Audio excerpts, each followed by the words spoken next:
Welcome everyone. Good morning. Leaners here. I'm going to give you part 2, a follow-up to saving Bob Serbin.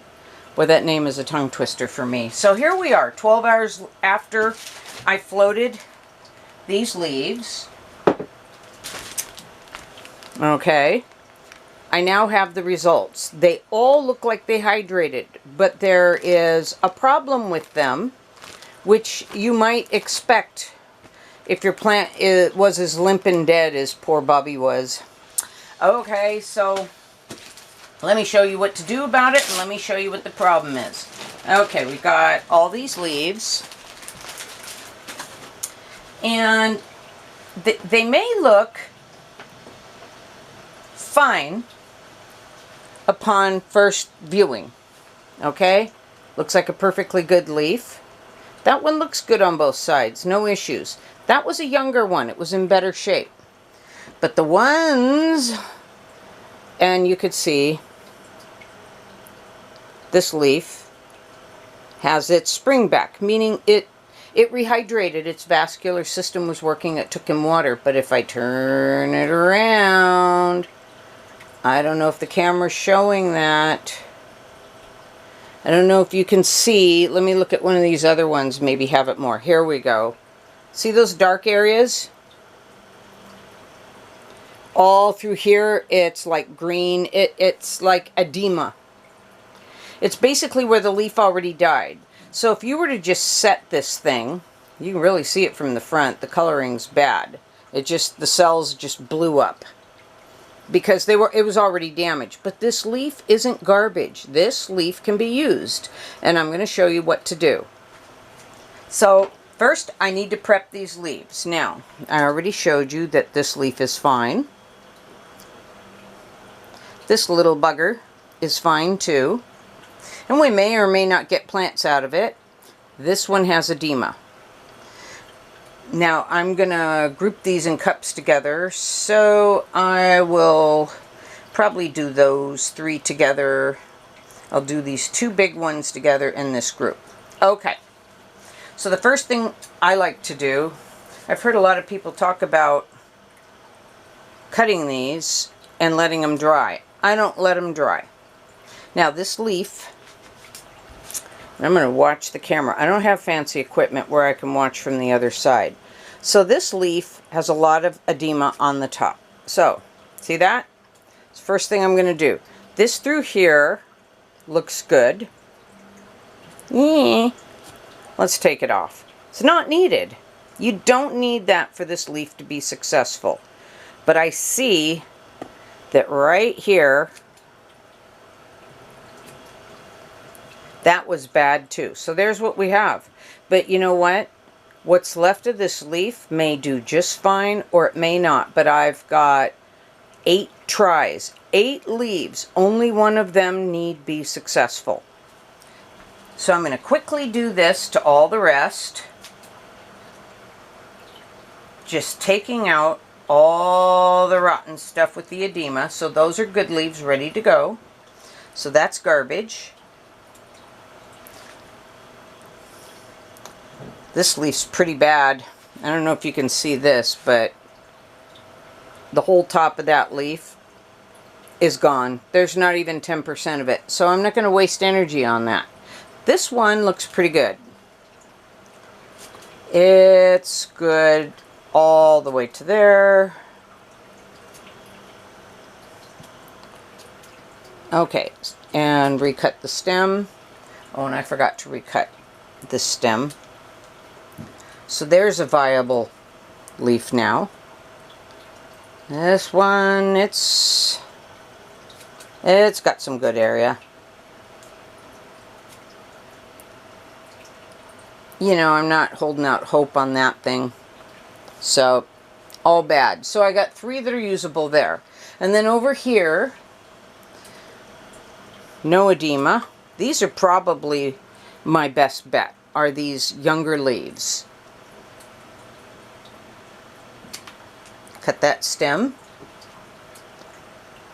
Cut that stem. And then this is the one that when I turned it over, it had edema all around the edge. But you know what? There are times where, boy, it's got a bad spot right there, and that kind of leaves us with nothing. Okay, there are times where I cut my leaves down to this, and there's no edema. I just cut them to that size, and they give me babies. And it keeps me from bumping leaves against other leaves in the prop box to take them down.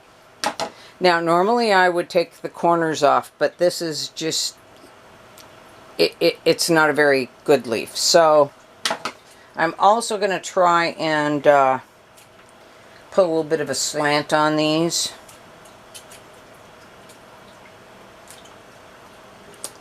I don't know if you could see that, but I want the cut to aim upward because that's where babies are going to come out of. And here's something else that I like to do on my leaves, is one side, I'll take that little edge off right along here, and I'll get babies that come out along this edge. And it just increases my chance to get babies. So those are going to go in one cup. I'm not going to do that to these. They've been so severely cut that I'm not going to do it. Okay. Where is something to put the garbage in? I like a clean workspace. And I just want to make sure that you can see what I'm doing. Okay, so there's the 2 cups. I've already got them marked. These have holes in them. This is not an African violet mix. This is my aeroid mix, and I'm just going to modify it to set these. If I was doing large scale repotting of the African violets, I would change it up just a little bit, but it would probably be pretty close. It's really high in, I've been using it for philodendrons and aeroids, and it's really high in fine powdery beauty bark. Douglas fir, to be exact, because I know, because it came off our own trees, and my husband ground the bark and I baked it in the oven. Always bake your bark. 2 hours at 200. And I couldn't believe the creepy crawlies that I found dead in it, that I didn't even see before. It looked good, but always bake your bark. 2 hours at 200. So I'm going to modify just a little spot in the middle. So this is cocoa coir, slightly moistened, and I'm just going to mix it with a little bit of aeroid mix for good drainage. And I don't want to compress it. So there's 1 cup.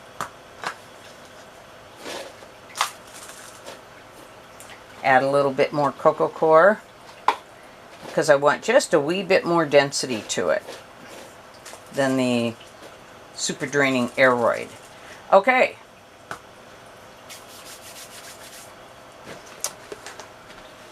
Let's set that aside and grab this bowl. What I do with my spoon? Spoons are great for setting leaves, and so are chopsticks. So I'll do the 3 first.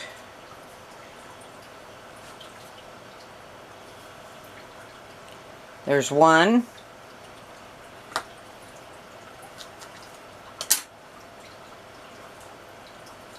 2.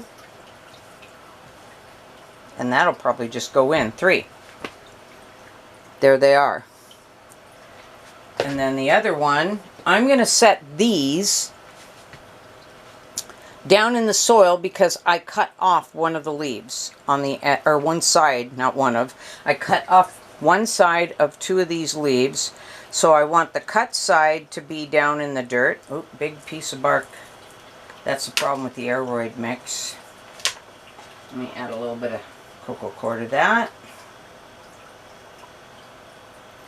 And I want to bury these in just a little bit. So I'm just going to add a tiny amount of cocoa coir on top. Now, all this soil was pre-moistened. All of our edema and damaged areas have been cut off, and you can see these leaves are nice and firm. Now I am just going to water them in lightly. Just enough to get the soil to kind of seat itself. Seat, S-E-A-T, not seed. Seat itself around the leaves. And just barely. Okay. They're draining in this bowl. And I'll even do this sometimes. I'll hold the leaves stable and do this bit to shake out the extra water. I'm just helping it along so it's not sitting in soggy water. There we go. Now, here's something else I do. Salad containers. There's a hole, there's a hole, there's a hole. I find 3 to be my lucky number, but you could go more or less. But I just clean them with soap and water instead of throwing them in the landfill. I use them. Oh, that one's sending out a lot more. Let's see if this one's got more at the drain hole. Yep. And they'll continue to drain in here, and I'll pull them out over the next few days and soak up the excess because I don't want it to get too wet in there or you could rot them. So they will go, I have a light near the floor underneath my supply cabinet, and they will go in there and I will check on them once a week. And hopefully in a couple months I will have little baby Bob Serbins. And so if the decap that I did yesterday does not take, I've got this as an insurance policy. And hopefully I luck out and either one of these leaves or the crown of Bob Serbin give me a new plant. Well, thank you for joining me on this mishap of mine. I'm sure it happens to the best of us. And you all have a lovely day. Bye.